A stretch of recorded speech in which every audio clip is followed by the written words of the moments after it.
My name is Jana, and this is The Work.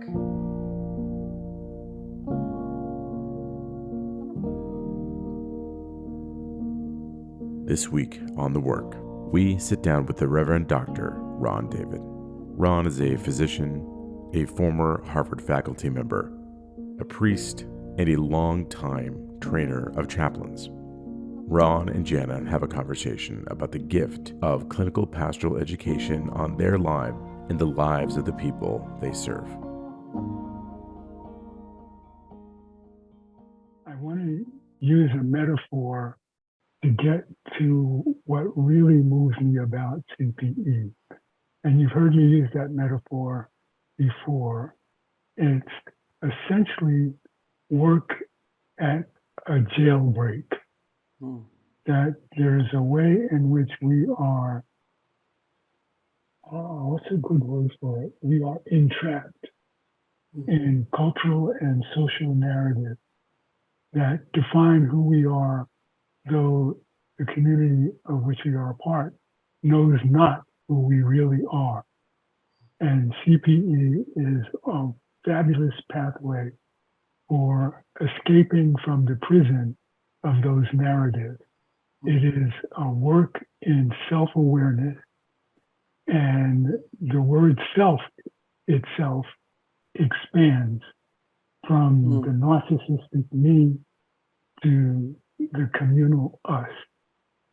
And it is that work which is so meaningful for me, because even at 74, going on 75 years of age, I find myself often still entrapped, falling prey to the master narrative, feeling as though I am exactly what my culture tells me I am: dirty, dumb, and superstitious. And breaking free of that narrative seems almost impossible until I begin to do the work with people like you, Jana, and the chaplain interns that we've worked with. And I tell myself, sometimes consciously, sometimes quite unconsciously, I have this sense that if it's possible for this dialogue, these people, it's possible for me. And so I get excited when people find a pathway to their own insight and liberation.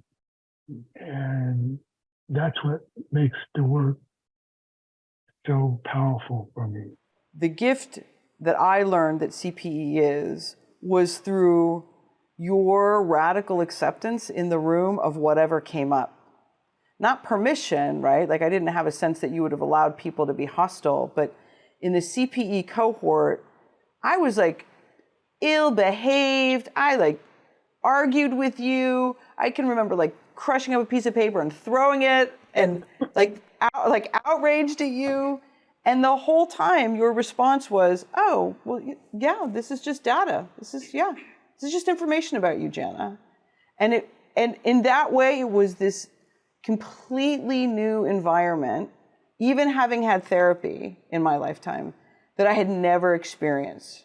It made all of those dangerous places in me feel safe to explore and understand.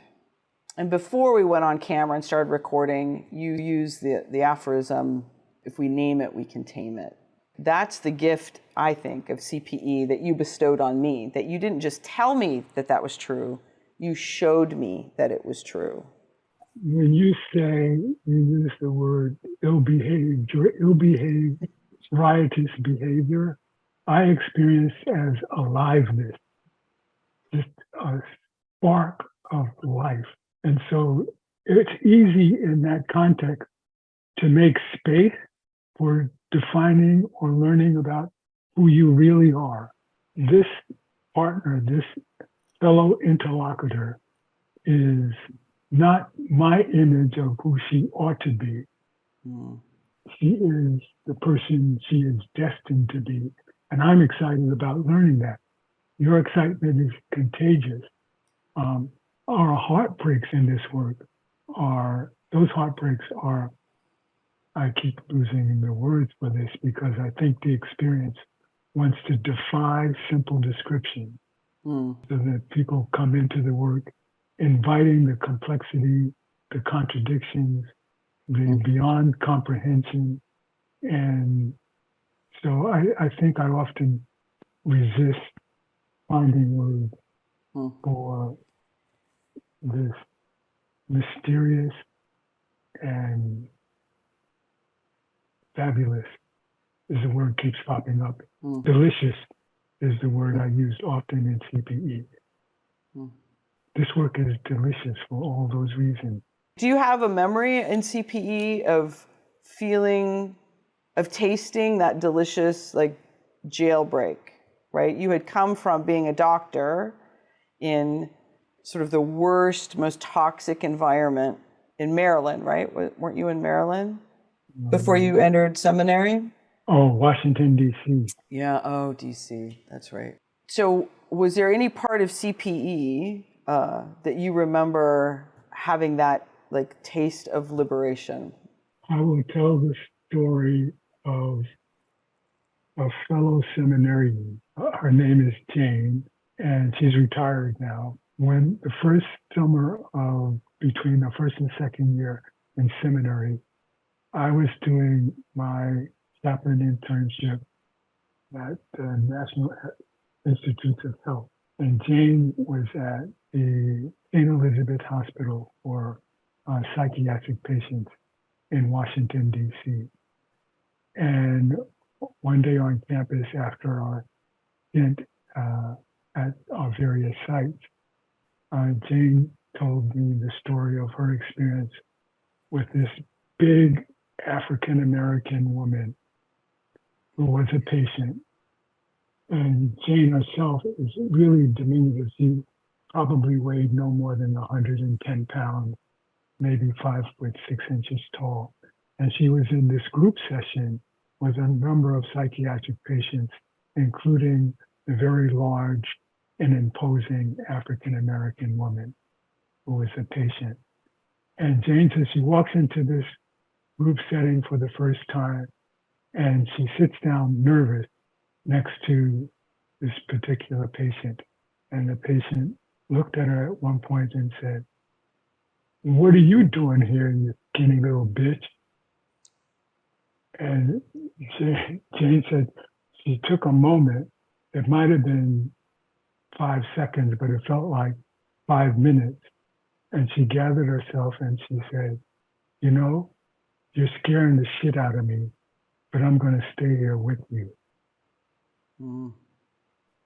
At the end of their session, this older, larger patient came up to her and gave her a big hug and said, and essentially related to her, "No one has ever listened to me like you listen to me." And that seemed to me, I guess that's why it was sort of swimming around in my unconscious when you asked the question, because that thought began to intrude on my own reflections of my experience, except as I experienced it vicariously through Janie.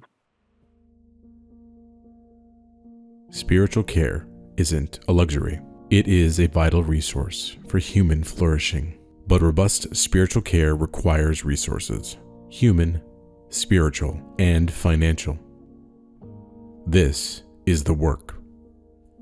Join us and make a contribution to bring life-giving spiritual care to the unhoused, the incarcerated, and those who've been forgotten. Because we can't do the work without you.